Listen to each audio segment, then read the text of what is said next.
Сәлем достар, менің YouTube арнама қош келдіңіз.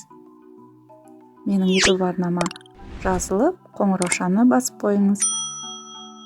Мен бүгін тәуелсіздік күніне орай макет жасауды көрсететін боламын. Осындай макетті жасау үшін маған принтерден шығарылған Қазақстан картасының сызбасы керек болады. Оны осылай қайшымен қиып,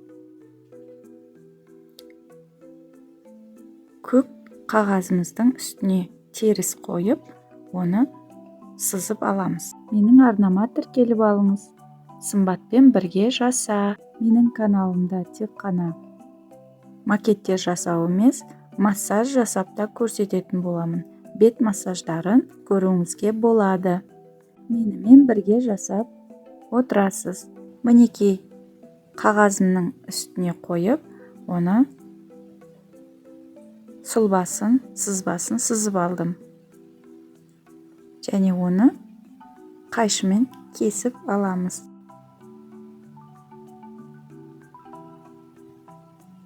Мінекей Қазақстан картасын қиып алдық.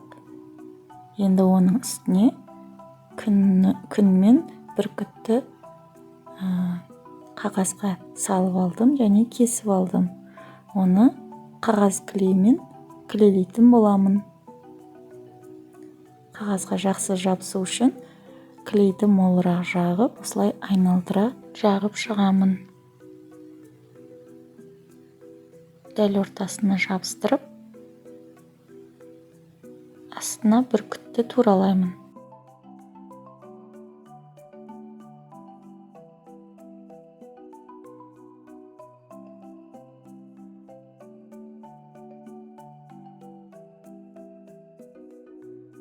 Мінекей жабыстырып болдым. Енді бұны тік тұру үшін екі осындай ағаш шпажканың көмегімен жабыстыратын боламын. Артын кез келген қағаз бола береді. Осылай клеймен жабыстырамын. Мінекей артында осылай.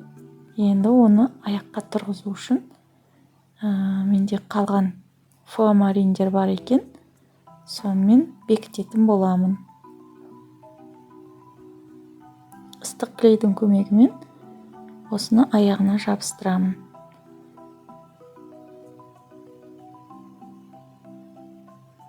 Клейді молынан жағып,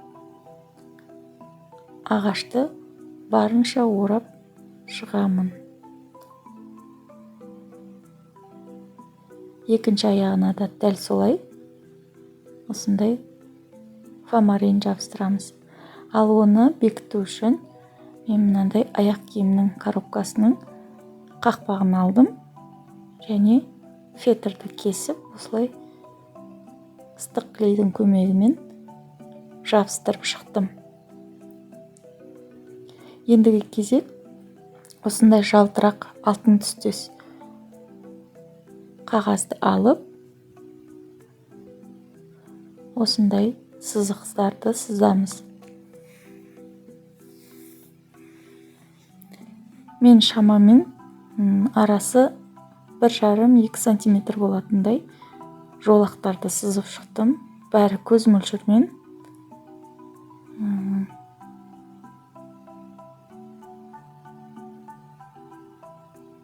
Осылай жан-жағы сыртқа шығып кетпеу керек және теңдей болу керек.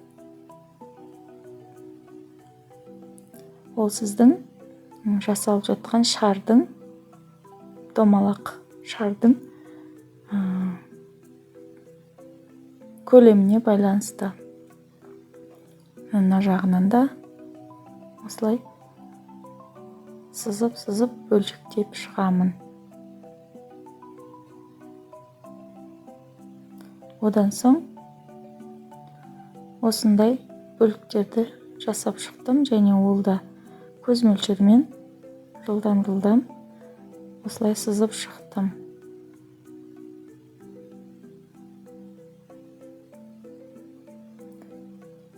Мына жағынан да осылай қойып шығамын.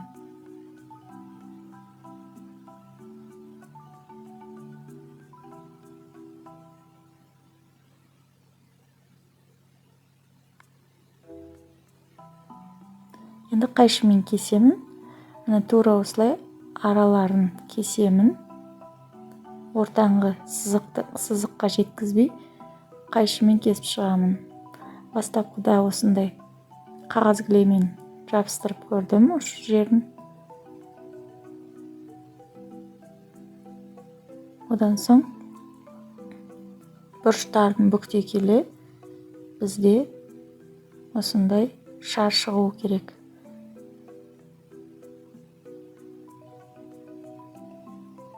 Енді мен оны бекітетін дөңгелек кесіп алдым қағаздан. Дөңгелектің көлемін шарыңызға байланысты кесіп аласыз. Және оны ыстық клейдің көмегімен бекіттім. Және ішін осылай басып отырып бекіттім. Қолым сыймағандықтан осындай қарындаштың көмегімен басып, оны әбден жабыстырдым.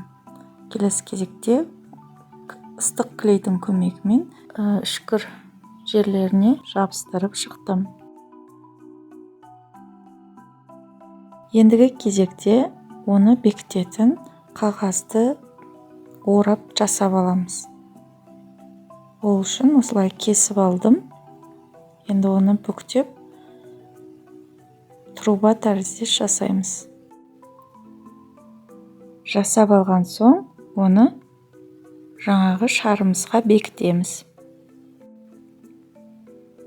Ыстық клейдің көмегімен оны жаңағы шарға бекітеміз. Кішкене ұстап тұрамыз.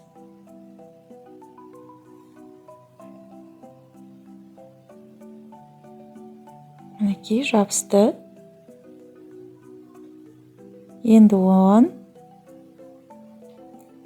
біртіндеп осылай қағаз жеріне шпажкаларды кіргізіп шығамыз.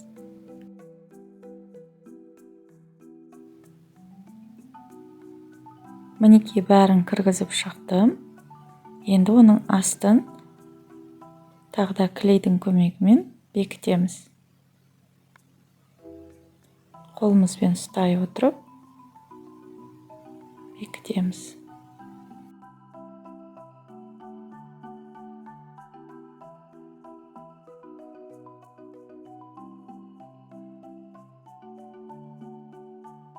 Бастысы қолыңыз күйіп қалмасын.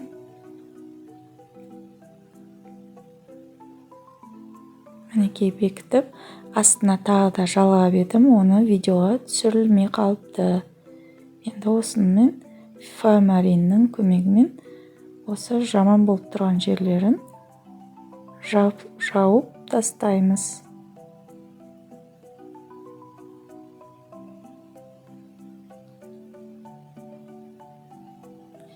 Енді бұны жаңағы дайындап алған картонымызға жабыстырамыз.